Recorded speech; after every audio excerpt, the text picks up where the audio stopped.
बिहार से बड़ी खबर, जहां पर सरकार बनाने की कवायद तेज हो गई और बीच खबर यह है कि राजभवन पहुंचे नीतीश कुमार।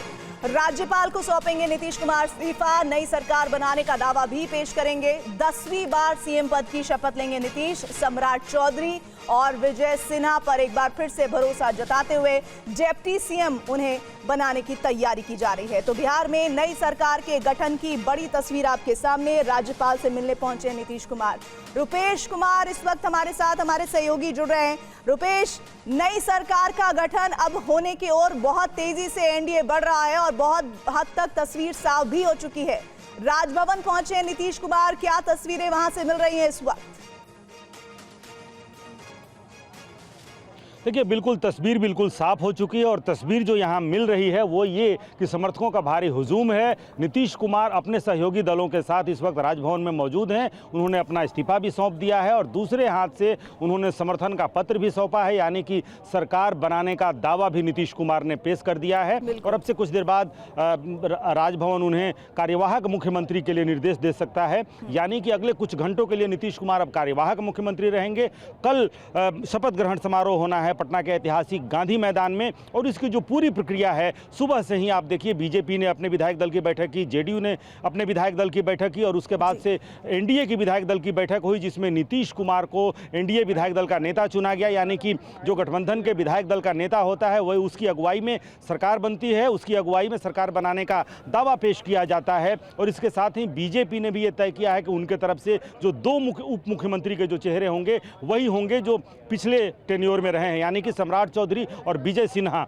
लेकिन जिस तरह से नीतीश कुमार 2 दिन पहले राजभवन पहुंचे थे, उन्होंने मंत्रिमंडल भंग करने और विधानसभा भंग करने के लिए 19 तारीख को लेकर के प्रभावी, यानी कि 19 तारीख से प्रभावी होगा विधानसभा और मंत्रिपरिषद को भंग किया जाए। नीतीश कुमार के इस्तीफे के साथ ही मौजूदा मंत्रिमंडल भी भंग हो गया है और विधानसभा भी भंग हो गया है। कार्यवाहक मुख्यमंत्री होंगे नीतीश कुमार और अगले कुछ घंटों के लिए, और अगले कुछ घंटों में नीतीश कुमार अपने मंत्रिमंडल के नए सहयोगियों के साथ वो शपथ लेंगे। नए यानी कि पुराने चेहरे भी होंगे, उसमें कुछ नए चेहरे भी हो सकते हैं। अब सवाल सिर्फ यही है, मुख्यमंत्री कौन होगा इसका जवाब मिल गया, उप मुख्यमंत्री कौन होंगे इसका भी जवाब मिल गया। अब जो सवाल सबसे बड़ा है वो ये है कि उप मुख्यमंत्रियों और मुख्यमंत्री के साथ मंत्री के रूप में कौन कौन लोग शपथ ले रहे हैं, जेडीयू से कौन होंगे, बीजेपी से कौन संभावित चेहरे हो सकते हैं, उसको लेकर अगले कुछ घंटे तक कयासबाजियां चलेंगी, सियासी गलियारे में चर्चा होगी। लेकिन सुबह होते ही इस सवाल पर भी विराम लग जाएगा कि चूंकि सूची सामने आ जाएगी कितने मंत्री शपथ लेंगे, क्योंकि सारे 36 मंत्रियों की जो यहाँ पर कैपेसिटी है, सभी 36 मंत्री शपथ साथ में नहीं लेंगे। जैसे आप जानकारी दे रहे हैं, स्पेस बचा करके रखा जाएगा, बाद में मंत्रिमंडल मंत्री कौन होंगे उनको लेकर रहस्य बरकरार है, जो कल सुबह तक वो भी काफी हद तक साफ हो जाएगा। राजभवन नीतीश कुमार के साथ चिराग पासवान और उपेंद्र कुशवाहा भी पहुंचे हैं। शुक्रिया आपका जानकारी के लिए। और जैसा बहुत विस्तार से रुपेश हमें बता रहे थे, इससे पहले आज बीजेपी और जेडीयू विधायक दल की बैठक हुई, जिसमें दोनों दलों ने अपना नेता चुना। बिहार में प्रचंड जीत के बाद एनडीए के प्रमुख घटक दलों ने अपने नेता का चयन किया। पटना में मुख्यमंत्री आवास पर जेडीयू विधायक दल की बैठक हुई, जिसमें मुख्यमंत्री नीतीश कुमार को सर्वसम्मति से नेता चुन लिया गया। तो वहीं बीजेपी के नवनिर्वाचित विधायकों की बैठक में पार्टी के वरिष्ठ नेता सम्राट चौधरी को विधायक दल का नेता और विजय सिन्हा को उपनेता चुना गया। विधायक दल के नेता के रूप में श्री सम्राट चौधरी जी और उपनेता के रूप में श्री विजय कुमार सिन्हा जी को सर्वसम्मति से नेता और उपनेता चुना गया है। और भारतीय जनता पार्टी की ओर से ये जोड़ी हिट भी है और यह जीत का भारतीय जनता पार्टी के नाते चौका है। हरियाणा, महाराष्ट्र, दिल्ली, अब बिहार आगे के लिए तैयार। कल पटना में गांधी मैदान में नई सरकार के शपथ ग्रहण की तैयारियां चल रही हैं। इसमें प्रधानमंत्री नरेंद्र मोदी और एनडीए के देश भर के दिग्गज नेता और एनडीए शासित राज्यों के सीएम और डिप्टी सीएम शामिल होंगे। और बीजेपी विधायक दल का नेता और उपनेता चुने जाने पर सम्राट चौधरी और विजय सिन्हा ने क्या कहा है, सुनिए। धन्यवाद और सभी विधायकों को धन्यवाद देता हूं, जिन्होंने लगातार दूसरी बार मौका दिया है पार्टी का नेतृत्व करने का। और आदरणीय प्रधानमंत्री जी के सपने को बिहार में जन जन तक पहुंचाने का काम किया जाएगा। लगातार भारतीय जनता पार्टी के नेतृत्व ने भरोसा जताया है और आगे भी उनके भरोसे पर खड़ा उतरने का प्रधानमंत्री, गृह मंत्री, राष्ट्रीय अध्यक्ष, संसद नेतृत्व को हृदय से आभार, सभी विधायकों को हृदय से आभार। बहुत बहुत बधाई। और दोनों हमारे भारतीय जनता पार्टी बिहार प्रदेश के कर्मठ नेता हैं और भारतीय जनता पार्टी के केंद्रीय नेतृत्व ने जो निर्णय लिया है वह बिहार के हित के लिए निर्णय है और इस निर्णय का पूरा बिहार और पूरी पार्टी स्वागत करती है। बिहार बीजेपी विधायक दल की बैठक में नवनिर्वाचित विधायक और मशहूर लोक गायिका मैथिली ठाकुर भी मौजूद थी। उन्होंने कहा कि अब वो बिना छुट्टी के लोगों के लिए काम करेंगे। काम करना है बिना कोई छुट्टी मारे और हर एक दिन काउंट करता है, इसीलिए ये जोश, ये जज्बा है बिहार की सबसे कम उम्र की नवनिर्वाचित विधायक मैथिली ठाकुर का। पूर्व केंद्रीय मंत्री और बीजेपी विधायक दल की बैठक में सह पर्यवेक्षक के तौर पर शामिल साध्वी निरंजन ज्योति जब उनसे मिली तो गले लगा लिया, उन्हें चूम लिया। पूरे विधानसभा में सबसे छोटी उम्र में हूँ तो लोगों का प्यार भी बहुत मिल रहा है, दुलार भी बहुत मिल रहा है। पूरे संगठन के लोग मेरे साथ हैं। देखिए हमारे पूरे देश से अलग अलग राज्यों से हमारे इतने अच्छे अच्छे लोग आए हैं, तो ये तो बिहार वासियों का भी सौभाग्य है। इस दौरान मैथिली ने गीत भी गाया और अपनी भावना का इजहार किया। अपना किशोर जी के टहल बजे बई हे मिथिले में रह गई, हमरा ने चाही चारों धाम हे मिथिले में रह गई। गैंगस्टर अनमोल बिश्नोई अमेरिका से लाया गया है और इस बीच एक बड़ी जानकारी आ रही है। पटियाला हाउस कोर्ट में अनमोल बिश्नोई की पेशी आज ही अमेरिका से उसे लाया गया है। सलमान के घर फायरिंग मामले में वांटेड है अनमोल बिश्नोई। सिद्धू मूसेवाला के मर्डर का भी उस पर आरोप है।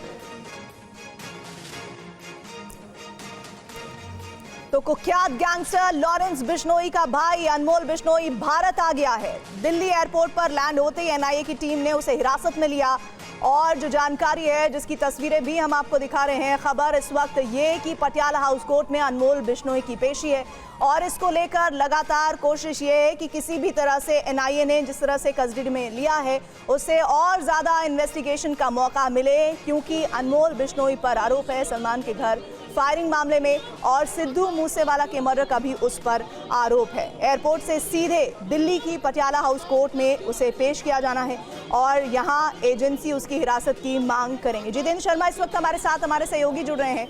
जितेंद्र, पेशी हो चुकी है या कितना वक्त अभी बाकी है, क्या जानकारी पटियाला हाउस कोर्ट से मिल रही है? जी बिल्कुल, देखिए अनमोल बिश्नोई को फिलहाल अभी एनआईए की स्पेशल कोर्ट के सामने पेश कर दिया गया, जहां पर एनआईए की कोशिश होगी उसकी ज्यादा से ज्यादा दिन की रिमांड ले सके, क्योंकि अनमोल बिश्नोई बाबा सिद्दीकी मर्डर केस, इसके अलावा सलमान खान के घर पर जो फायरिंग हुई थी, साथ ही सिद्धू मूसेवाला, तीनों केस में वांटेड चल रहा था। अमेरिका के अंदर बैठा हुआ था, वहां से अपने गैंग को ऑपरेट कर रहा था। तो फिलहाल एक बड़ी कामयाबी जांच एजेंसी के लिए है और उसके बाद अब अनमोल बिश्नोई को कोर्ट के अंदर पेश कर अब ज्यादा से ज्यादा दिन की रिमांड की मांग एनआईए की तरफ से की जाएगी। जी शुक्रिया जितेंद्र। जैसे ये पेशी खत्म होती है दोबारा आपका रुख करेंगे। तो अनमोल पर बाबा सिद्दीकी हत्याकांड और सिद्धू मूसेवाला मर्डर केस का आरोप है। हाई प्रोफाइल केसेस में वो आरोपी है। और आइए अब आपको गैंगस्टर अनमोल बिश्नोई की पूरी कहानी भी दिखाते हैं। दिल्ली में एनआईए ऑफिस के बाहर सुरक्षा बढ़ा दी गई है। अनमोल पर हत्या, अपहरण और जबरन वसूली जैसे गंभीर आरोप हैं और वो लंबे समय से फरार था। एनआईए की टीम सभी मामलों में अनमोल बिश्नोई से पूछताछ करेगी। एनआईए उससे लॉरेंस बिश्नोई और उसके गिरोह के बारे में भी पूछताछ करेगी। अनमोल बिश्नोई का वो फर्जी पासपोर्ट भी टीवी9 के पास है, जिसके जरिए वो विदेश भागा था। फर्जी पासपोर्ट पर अमेरिका भागने के बाद अनमोल बिश्नोई को 2024 में कैलिफोर्निया से हिरासत में लिया गया था। तब से ही वो कैलिफोर्निया पुलिस की कस्टडी में था। गैंगस्टर अनमोल बिश्नोई बॉलीवुड स्टार सलमान खान के घर पर हुई फायरिंग मामले में वांटेड है। वो पिछले साल मुंबई में एनसीपी नेता बाबा सिद्दीकी की हत्या का मुख्य अभियुक्त भी है। अनमोल का नाम पंजाबी सिंगर सिद्धू मूसेवाला की हत्या में भी सामने आया था। अनमोल बिश्नोई के खिलाफ राजस्थान में भी 20 से ज्यादा केस दर्ज हैं। जयपुर, जोधपुर, सीकर, नागौर सहित कई जिलों में उस पर रंगदारी मांगे जाने और रंगदारी के रुपए नहीं देने पर हमला करवाए जाने के आरोप हैं। राजस्थान पुलिस लंबे समय से अनमोल की गिरफ्तारी का इंतजार कर रही थी। और इस बीच डॉक्टर अदील से जुड़ा नया पर्दाफाश हुआ है। डॉक्टर अदील अल फलाह यूनिवर्सिटी की तर्ज पर सहारनपुर में मिनी आतंकी बेस बनाने की तैयारी कर रहा था। जितेंद्र भाटी की ये ग्राउंड रिपोर्ट देखिए। डॉक्टर शाहीन है, जिन्हें मैडम सजन भी कहा जाता था, उनका जो भाई था परवेज, वो कुछ साल पहले सहारनपुर में क्लिनिक चला चुका था और शायद उस वक्त जो उनका आंकड़ा इकट्ठा किया था उसी का इस्तेमाल कर कोशिश की जा रही थी कि सहारनपुर में भी एक अल फलाह की तरह मिनी बेस बनाया जाए। इसी को लेकर के अब इनपुट सामने आ रहा है कि सबसे पहले वी ब्रॉस अस्पताल में डॉक्टर अदिल ने वहाँ पर नौकरी शुरू करी और वहाँ लोगों से मिलने जुलने की कोशिश करी, लेकिन वहाँ का प्रशासन ज़्यादा सख्त था, जिसकी वजह से अदिल ने महज 3.5 महीने में ही वहाँ से नौकरी छोड़ दी और अगला ठिकाना बनाया यही फेमस मेडिकेयर अस्पताल, जहाँ पर उसकी कोशिश थी कि वो अपने ही तरह के विचार वाले लोगों को इकट्ठा करे। और यहीं से बता रहे हैं कि कुछ डॉक्टर से दोस्ती भी हो गई थी, अपने यहाँ शादी में भी बुलाया था और उन्हीं की मदद से वो आगे अपने नापाक मंसूबों को अंजाम देना चाहता था। हैरत की बात यह भी आई है कि यहाँ पर 60 लाख रुपया सालाना उसका पैकेज था। डॉक्टर से आतंकी बना अदील अपनी क्लास में टॉपर रहा है। उसका सालाना पैकेज 60 लाख रुपए से ज्यादा था, लेकिन आतंकवादी करतूत की वजह से जेल पहुंच गया। देखिए ये रिपोर्ट। ये मार्कशीट आतंकी अदील की। डॉक्टर अदील अपनी क्लास में टॉपर रह चुका है। ये मेडिकल पढ़ाई के दौरान भी टॉपर रहा। डॉक्टर अदील के मेडिकल रिसर्च पेपर भी छप चुके हैं। उसकी सैलरी भी 5 लाख महीने से ज्यादा थी। सालाना 60 लाख से ज्यादा का पैकेज था। डॉक्टर अदील की एक डिटेल चौंकाने वाली। 10वीं क्लास में अदील के अंग्रेजी में 100 में से 88 नंबर थे, तो गणित में 100 में से 99, विज्ञान में 100 में 98, सामाजिक विज्ञान में 100 में 82 नंबर आए। अब डॉक्टर अदील का 12वीं क्लास का रिजल्ट देखिए। अंग्रेजी में 100 में 76, फिजिक्स में 100 में 88 नंबर, केमिस्ट्री में 100 में से 88 नंबर, तो बायो में 100 में से 86 नंबर थे। डॉक्टर अदील का एमबीबीएस और मेडिसिन में भी शानदार प्रदर्शन रहा, तो एमडी की डिग्री भी फर्स्ट डिवीजन से पास की। सीनियर फिजिशियन डॉक्टर अदील कमाई 60 लाख सालाना से ज्यादा थी, तो टेरर मॉड्यूल का अहम हिस्सा था और हथियारों का इंतजाम करता था। 60 लाख रुपए सालाना कमाने के बावजूद अदील खुद को बेहद लो प्रोफाइल रखता था। सहारनपुर की कच्ची कॉलोनी में किराए के घर में रहता था। कमरे का किराया 1500 से 2000 रुपए था। डॉक्टर अदील किसी से बात नहीं करता था। गाड़ियों में कई लोग मिलने आते थे। डॉक्टर अदील के साथ काम करने वाले डॉक्टरों को यकीन नहीं हो रहा कि उनके साथ कोई आतंकी भी छिपा था। फेमस मेडिकेयर के डायरेक्टर मनोज मिश्रा ने डॉक्टर अदील से जुड़े कई राज खोले। उनसे जितेंद्र भाटी ने बात की है। मुजम्मिल हो या उमर हो, अदील चाहते थे कि वो भी यहाँ आ जाए। ये बात सही है कि उन्होंने मेरे से कई बार अप्रोच किया स्पेसिफिक सर्जन के लिए। मुझे नहीं मालूम कि मुजम्मिल थे, क्योंकि मेरे को उस साइड जाना ही नहीं था, तो मैंने कभी भी उस चीज़ को अलाउ ही नहीं किया। तो इस वजह से यहाँ पे कोई रिक्रूटमेंट नहीं हुआ। और मैं अब सोचता हूँ अकेले में बैठ के कि यदि मैं उनकी बातों में आ गया होता तो आज परिस्थिति मेरे लिए भी, पूरे सहारनपुर के और देश के लिए कुछ और होती। ये बात सच है कि उन्होंने मेरे को काफ़ी बार अप्रोच किया अपने फ्रेंड्स को कश्मीर के यहाँ लाने के लिए, जिसको मैंने डॉक्टर्स को एग्जैक्टली कश्मीरी डॉक्टर्स, जो कलीग तो सर कश्मीरी ही होंगे, और उन्होंने मेरे को कई बार उनके बताया वो स्किल्ड हैं और हमारा जो अस्पताल में पेशेंट भी काफ़ी मुस्लिम आते हैं, तो आपकी OPD बढ़ेगी, बिजनेस अच्छा होगा।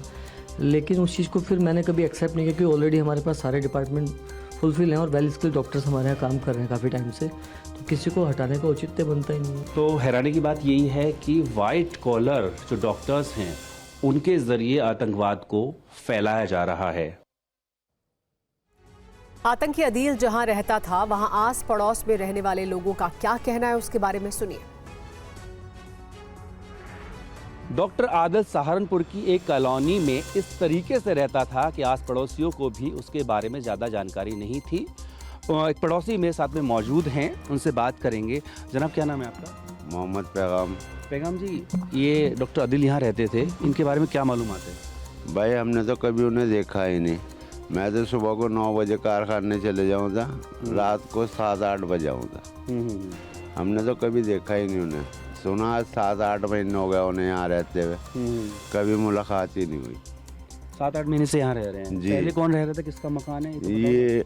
पहले जो है जिनका ये मकान है वो ये लड़के बच्चे खड़े हैं ना, हाँ जी, इसके बराबर वाले मकान में रह रहे हैं वो जो पहले यहाँ रहते थे। मकान किसका, मालिक कौन है इनके? ये कोई गांव के हैं, नाम नहीं जानता मैं। गांव के हैं, गंगो के या कहाँ के हैं, उनका मकान है ये। तो डॉक्टर आदिल आस पड़ोस में बात ही नहीं करता था? नहीं, सुबह तो यूँ सुना, सुबह को चले जाते थे, रात को 9-10 बजे आते थे यहाँ। आतंकी डॉक्टर अदील को सहारनपुर में पहली नौकरी कैसे मिली और वी ब्रॉस अस्पताल में डॉक्टर अदील का आचरण कैसा था? अस्पताल की वाइस प्रेसिडेंट डॉक्टर ममता ने डॉक्टर अदील से जुड़ी कई एक्सक्लूसिव जानकारी शेयर की। अदिल कितने टाइम के लिए यहाँ पर रहे? सर यहाँ पे वो 2.5 से 3-3.5 महीने के लिए रहे जी। उस दौरान कोई कश्मीरी डॉक्टर या कोई और लोग आए यहाँ पे? नहीं सर, यहाँ पे कोई नहीं आता था उनसे मिलने के लिए, क्योंकि उनकी ज्वाइनिंग 24 नवंबर 2024 की थी और 5 मार्च में वो हमारे यहाँ से चले गए थे। तो इस बीच में उनका कोई ऐसा लिंक था नहीं जो यहाँ पे आता था। कोई छोड़ने की वजह बताइए सर। एक तो या तो उनको हमारे हॉस्पिटल में थोड़ा सा ऐसा माहौल ना मिला हो, क्योंकि जो अब हमें चीज़ें पता लग रही हैं कि वो आतंकवादी गतिविधियों में शामिल थे। मेरे यहाँ थोड़े से रूल रिस्ट्रिक्ट हैं, तो हो सकता है कि उनको वो गैदरिंग ना मिल पाई हो, वो माहौल ना मिल पाया हो। जो डॉक्यूमेंट उन्होंने जमा किए यहाँ एक्सपीरियंस के, वो सही थे? सर दरअसल अभी न्यूज़ के माध्यम से ही हमें पता लग रहा है कि जो उन्होंने हमें डॉक्यूमेंट सेंड किए थे उसमें उन्होंने हमें जीएमसी का अपना दिखाया था कि वो सीनियर रेजिडेंट के पद पे 2022 में अपॉइंट हुए थे, लेकिन अभी न्यूज़ के माध्यम से मुझे ये पता लग रहा है कि 2023 से 2024 तक वो गायब थे। तो वो चीज़ उन्होंने हमें नहीं बताई थी कि उन्होंने वो टाइम कहाँ गुजारा। पीएम मोदी ने आज तमिलनाडु के कोयम्बटूर में किसान सम्मान निधि की किस्त जारी की। 9 करोड़ किसानों के बैंक खातों में 18,000 करोड़ रुपए ट्रांसफर किए गए। इस दौरान पीएम मोदी ने कहा कि इस सभा में किसानों को गमछा लहराते देखा तो ऐसा लगा जैसे बिहार की हवा तमिलनाडु में आ रही हो। जब मैं यहाँ मंच पे आया तो मैं देख रहा था काफी किसान भाई बहन वो अपना गमछा घुमा रहे थे, तो मुझे लग रहा था कि बिहार की हवा मेरे आने से पहले पहुंच गई है। मेरे किसान भाई बहनों, कोयम्बटूर की इस पावन धरती पर सबसे पहले मैं मरुदमलई के भगवान मुरुगन को प्रणाम करता हूं। कोयम्बटूर कल्चर, कंपैशन और क्रिएटिविटी की भूमि है। ये शहर अपनी दक्षिण भारत की उद्यम शक्ति का पावर सेंटर है। यहाँ का टेक्सटाइल सेक्टर देश की इकोनॉमी का बहुत बड़ा कंट्रीब्यूटर है। पश्चिम बंगाल में एसआईआर का असर दिखने लगा है। एसआईआर के शुरू होने के बाद बंगाल में रह रहे हजारों की संख्या में बांग्लादेशी हकीमपुर बीएसएफ के आउटपोस्ट पर पहुंच रहे हैं और अपने देश वापस जाना चाहते हैं। हकीमपुर बॉर्डर से रविशंकर की रिपोर्ट देखिए। पश्चिम बंगाल में रोहिंग्या और बांग्लादेश के नागरिकों की घुसपैठ हमेशा से एक बड़ा मुद्दा रहा है। भारत बांग्लादेश सीमावर्ती इलाके में रह रहे अधिकांश बांग्लादेशी रोजी रोटी कमाने भारत आते हैं। बंगाल में एसआईआर शुरू होने के बाद अब ऐसे बांग्लादेशी घुसपैठियों में हड़कंप मच गया है। उन्हें लग रहा है कि एसआईआर के लिए उनके पास कोई मान्य दस्तावेज नहीं है। ऐसे में उन्हें वापस अपने वतन जाने पर मजबूर होना पड़ेगा। भारत सरकार ने जब से एसआईआर घोषणा किया है उसके बाद पश्चिम बंगाल में सबसे बड़ी नजर है। इसका कारण ये है कि जो बांग्लादेशी पश्चिम बंगाल में रह रहे थे उनको अब वापस जाना है और इस वक्त मैं पहुंच चुका हूं हकीमपुर में। हकीमपुर बांग्लादेश से सटे हुए नॉर्थ 24 परगना के एक बॉर्डर है जहां पे बहुत सारे बांग्लादेशी जो है अपना सामान लेके बैठे हुए हैं क्योंकि वो इलीगली भारत में आए थे, अब उसको वापस जाना है। बांग्लादेशी घुसपैठियों के वापस जाने से स्थानीय लोग भी काफी खुश हैं। ये लोग इधर आके बहुत परेशानी करता है क्योंकि हम लोग जो काम करते हैं उसमें उसका हक ले लेता है। भोपाल में एसआईआर समीक्षा में लापरवाही और देरी को लेकर 30 से अधिक बीएलओ पर कार्रवाई हुई है। एसआईआर को लेकर क्या परेशानी आ रही है, इसको लेकर टीवी9 संवाददाता शुभम गुप्ता ने भोपाल में बीएलओ से बात की है। उनका क्या कहना है, सुनिए। क्या एसआईआर बीएलओस के लिए सरदर्द बन चुका है? क्योंकि देश के अलग अलग राज्यों में एसआईआर की प्रक्रिया चल रही है, मगर मध्य प्रदेश की बात की जाए तो यहाँ पर काम समय पर नहीं करने पर 30 से ज़्यादा बीएलओस पर कार्रवाई हुई है, उन्हें सस्पेंड किया गया है और एक कथित रूप से सुसाइड भी हुआ है।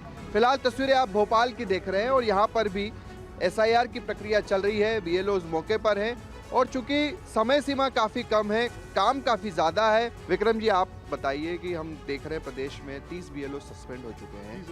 क्या परेशानी है आप लोगों की सबसे ज़्यादा, सबसे बड़ी? यहाँ पे हम 10 बजे से आ जाते हैं, तो हम जब मैपिंग करते हैं तो सर्वर डाउन हो जाता है, तो शाम को 5 बजे तक करते हैं हम यहाँ पे। तो ये है, और ये सबसे बड़ी बात ये है कि 2003 की जानकारी वोटर्स दे नहीं पा रहे हैं। तो ये हमारे लिए सबसे बड़ी समस्या है। ये इसी से ही आगे होगा, और उसको फोटो अपलोड करना पड़ता है, उसमें ही प्रॉब्लम आ रही है, इसलिए काम लेट चल रहा है। खबर जम्मू कश्मीर के बारामूला से है, जहां डिविजनल फॉरेस्ट ऑफिसर के दफ्तर में भीषण आग लग गई। आग इतनी भीषण थी कि ऑफिस में रखा पूरा सामान जलकर राख हो गया। धू धू कर आग और मौके पर अफरा तफरी। तस्वीरें जम्मू कश्मीर के बारामूला जिले की हैं, जहां गुलमर्ग इलाके में डिविजनल फॉरेस्ट ऑफिसर के दफ्तर में भीषण आग लग गई। आग इतनी विकराल थी कि उसकी लपटें दूर दूर तक दिखाई दे रही थीं। इस दौरान मौके पर अफरा तफरी दिखी, लोग खुद को बचाने के लिए भागते दिखाई दिए।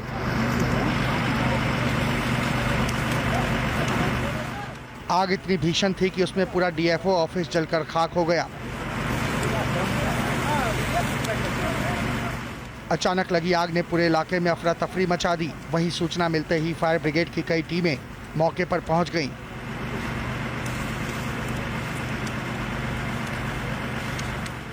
आग बुझाने का काम जारी है। आग लगने की वजह का अभी तक पता नहीं चल पाया। वहीं अधिकारियों ने आग से नुकसान का आकलन शुरू कर दिया है। घटना में किसी के हताहत होने की खबर नहीं। नोएडा के सेक्टर 62 में एक छात्रा की पिटाई का वीडियो तेजी से वायरल हो रहा है। आरोप है कि छात्रा अपनी सिक्योरिटी मनी लेने गई थी। इस दौरान छात्रा के साथ मारपीट की गई। मारपीट का ये वीडियो नोएडा के सेक्टर 62 इलाके का बताया जा रहा है, जहां राज होम्स नाम के PG में संचालिका ने एक छात्रा की पिटाई कर दी। घटना कल शाम की बताई जा रही है, जब छात्रा PG संचालिका के पास जमा की हुई अपनी सिक्योरिटी मनी लेने गई थी। इस दौरान PG संचालिका और छात्रा के बीच बहस हो गई। बात इतनी आगे बढ़ गई कि हाथापाई की नौबत आ गई, जिसके बाद PG संचालिका ने छात्रा पर एक के बाद एक कई थप्पड़ बरसाए। PG संचालिका द्वारा मारपीट का ये वीडियो वहां से गुजर रहे एक राहगीर ने बनाया, जिसमें वो जगह और PG का नाम भी बता रहा है। हाथ छोड़ रहे हैं भाई राज होम्स में लड़की पे, मैं कुछ कर नहीं सकता, मैं बाहर खड़ा हूँ। ये बदतमीजी कर रहे हैं, हाथ छोड़ दिया है इन्होंने। ये एक लेडीज है और वो है पीछे, हाथ छोड़ दिया। एक यो भाई है। राहगीर के वीडियो बनाने के दौरान संचालिका बाहर निकलती है और खुद पर पहले पीटने की बात भी कहती है। पूरा मामला नोएडा सेक्टर 58 थाना क्षेत्र के सेक्टर 62 के PG का है। वीडियो के आधार पर पुलिस ने शिकायत दर्ज कर ली है, साथ ही मामले की जांच जारी है। राजस्थान के हनुमानगढ़ जिले में प्रस्तावित एथेनॉल फैक्ट्री को लेकर गांव वालों में भारी गुस्सा है। किसान 1.5 साल से फैक्ट्री के विरोध में धरने पर बैठे थे, लेकिन रात को पुलिस ने उनके खिलाफ सख्त कार्रवाई की है। पूरा अपडेट लीजिए इस रिपोर्ट में। तस्वीरें हनुमानगढ़ के राठीखेड़ा गांव की हैं। प्रस्तावित एथेनॉल फैक्ट्री को लेकर गांव वाले भड़के हुए हैं। किसानों को डर है कि ये फैक्ट्री उनके खेतों को बंजर कर देगी, वाटर लेवल गिरा देगी और पानी को प्रदूषित कर देगी, जिससे उनका भविष्य खतरे में पड़ जाएगा। गांव वाले 1.5 साल से फैक्ट्री के विरोध में धरने पर बैठे थे, लेकिन रात को पुलिस ने कार्रवाई करते हुए उन्हें हटा दिया। 12 से ज्यादा किसानों को हिरासत में लिया गया है, जिसके विरोध में बड़ी संख्या में लोग सड़कों पर उतर गए और प्रदर्शन करने लगे।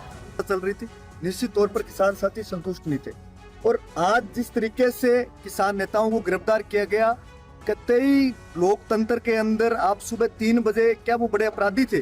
क्या वो बड़े आदतन अपराधी थे? किसानों को हिरासत में लेने की वजह से तनाव बना हुआ है। 15 किलोमीटर दायरे में इंटरनेट बंद कर दिया गया है। पूरा इलाका छावनी में तब्दील है। वैसे कोई विशेष मामला नहीं, शांति है, सारी चीजें सामान्य। नाकाबंदी के यूपी के ग्रेटर नोएडा में एक बड़ा हादसा हो गया, जहां 3 मंजिला निर्माणाधीन इमारत का लिंटर गिर गया। हादसे में 3 मजदूर गंभीर रूप से घायल हो गए हैं। वहीं मलबे में दबे 2 मजदूरों का रेस्क्यू अभियान जारी है। यूपी के ग्रेटर नोएडा में बड़ा हादसा हो गया। सेटरिंग खोलने के दौरान निर्माणाधीन 3 मंजिला इमारत का लेंटर गिर गया, जिससे 5 मजदूर मलबे में दब गए। इनमें से 3 मजदूरों को बाहर निकाल लिया गया। वहीं 2 मजदूरों के दबे होने की आशंका जताई जा रही है। मौके पर प्रशासन का रेस्क्यू अभियान जारी है।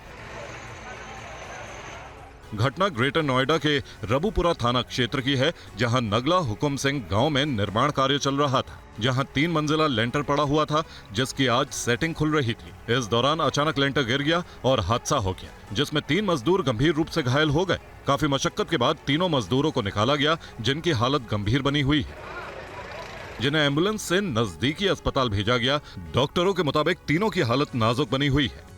हादसे के बाद मौके पर ग्रामीणों की भारी भीड़ जमा हो गई। घटना के बाद इलाके में निर्माण कार्य में लापरवाही को लेकर लोगों में नाराजगी देखी जा रही है। वहीं पुलिस का कहना है कि ठेकेदार और जिम्मेदार लोगों से पूछताछ जारी है।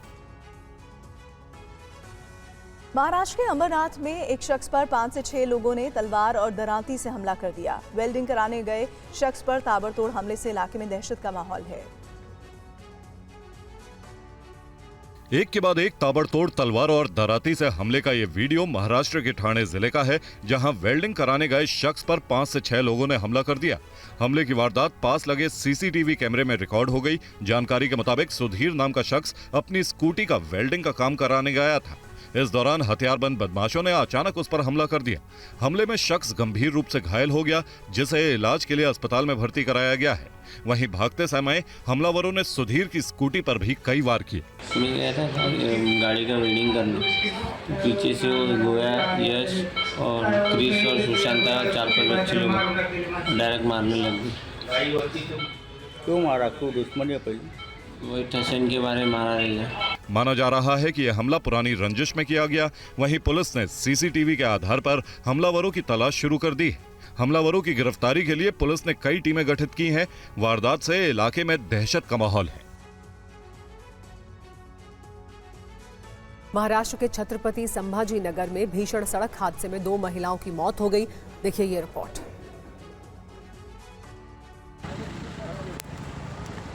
दिल दहलाने वाले सड़क हादसे की तस्वीर इतनी विभत्स है कि आपको दिखा भी नहीं सकते हैं। बस से टक्कर के बाद एक महिला का शव सड़क पर पड़ा है और दूसरी महिला का शव ऑटो में पीछे अटका हुआ है। सड़क पर चारों तरफ खून फैला हुआ है। यह घटना महाराष्ट्र के संभाजी नगर छावनी इलाके की है, जहां ट्रैवलर चालक की लापरवाही से सड़क हादसा हो गया। जानकारी के मुताबिक एक ट्रैवलर बस की डिक्की सफर के दौरान अचानक खुल गई। ठीक उसी समय वहां से एक ऑटो गुजर रहा था। इसी दौरान बस का पिछला गेट ऑटो से जाकर टकराया। बस और ऑटो की टक्कर में ऑटो पूरी तरह से क्षतिग्रस्त हो गया। ऑटो में सवार 2 महिलाओं की मौत हो गई। घटना के बाद वहां चीख पुकार मच गई। हादसे की सूचना के बाद छावनी पुलिस मौके पर पहुंची और दोनों शवों को ऑटो से निकालकर अस्पताल पहुंचाया। पुलिस ने ट्रैवलर को जब्त कर लिया। पुलिस ने ट्रैवलर के ड्राइवर पर लापरवाही से गाड़ी चलाने का मामला दर्ज कर लिया है और आगे की जांच कर रही है। दिल्ली पुलिस ने ऑपरेशन न्यू ईयर के तहत एक बड़े ड्रग नेटवर्क को ध्वस्त किया है। 100 करोड़ रुपए से ज्यादा की कीमत की ड्रग्स भी बरामद की है। ये पूरी रिपोर्ट देखिए। ये ड्रग्स की खेप दिल्ली से बरामद हुई। इस ड्रग्स की कीमत 100 करोड़ से ज्यादा है। नशे की इस खेप के साथ 4 तस्करों पर भी शिकंजा कसा गया। दिल्ली पुलिस की स्पेशल सेल ने इन तस्करों को गिरफ्तार किया। ऑपरेशन न्यू ईयर के तहत ये ड्रग्स नेटवर्क ध्वस्त किए गए। इस कार्रवाई में दिल्ली और बेंगलुरु से 4 ड्रग्स माफिया अरेस्ट किए गए। स्पेशल सेल की टीम ने दिल्ली से 3 अभियुक्तों को पकड़ा, जबकि एक आरोपी को बेंगलुरु से दबोचा गया। इस ड्रग नेटवर्क की तफ्तीश में अब कई परतें खुली हैं। इन अभियुक्तों ने दिल्ली में ही एक मोबाइल ड्रग्स मैन्युफैक्चरिंग फैक्ट्री बनाई हुई थी। इस फैक्ट्री से सिंथेटिक ड्रग तैयार की जा रही थी। फैक्ट्री का स्पेशल सेल ने भंडाफोड़ कर उपकरण, केमिकल्स और तैयार माल की बड़ी खेप जब्त की है। दिल्ली पुलिस की इन्वेस्टिगेशन में इस ड्रग नेटवर्क के अंतर्राष्ट्रीय ड्रग सिंडिकेट से जुड़े होने के संकेत मिले हैं। ऐसे में इन्वेस्टिगेशन टीम अब विदेशों से आने वाली सप्लाई चेन और डिजिटल माध्यम से होने वाली ड्रग सप्लाई की भी पड़ताल की है। तो बरामद की गई ये ड्रग नए साल के जश्न, रेप पार्टियों और बड़े हाई प्रोफाइल सेलिब्रेशन में सप्लाई की जानी थी। सेना को आधुनिक और आत्मनिर्भर बनाने में पीएम मोदी की मेक इन इंडिया पहल बेहद कारगर साबित हुई है। वायुसेना को स्वदेशी तेजस फाइटर जेट से लैस किया जा रहा है। तेजस के लिए इंजन अमेरिकी कंपनी जीई से $1 बिलियन का अहम समझौता हुआ है। देखिए ये रिपोर्ट। MiG-21 के रिटायर होने के बाद उसकी जगह लेने के लिए तेजस फाइटर जेट तैयार है। स्वदेशी फाइटर जेट तेजस को बनाने का काम डिफेंस PSU HAL कर रही है। भारत ने अमेरिका की GE यानी जनरल इलेक्ट्रिक कंपनी के साथ तेजस मार्क 1A फाइटर जेट के इंजन की खरीद का बड़ा सौदा किया है। भारत GE से स्वदेशी तेजस फाइटर के लिए 113 जेट इंजन खरीदेगा। डिफेंस PSU, HAL और GE के बीच हुए समझौते के तहत भारत को तेजस मार्क 1A के 113 इंजन मिलेंगे। $1 बिलियन यानी करीब 8,900 करोड़ के इस डील के तहत भारत को ये इंजन 2027 से 2032 के बीच मिलेंगे। अगस्त 2021 में 99 इंजन के लिए 5,375 करोड़ की डील हुई थी। HAL के मुताबिक मार्च 2026 तक 10 तेजस वायुसेना को सौंपने की योजना है। 83 तेजस मार्क 1A के लिए 46,898 करोड़ की डील फरवरी 2021 में हुई थी, जबकि सितंबर 2025 में 97 तेजस के लिए 66,500 करोड़ की डील हुई थी।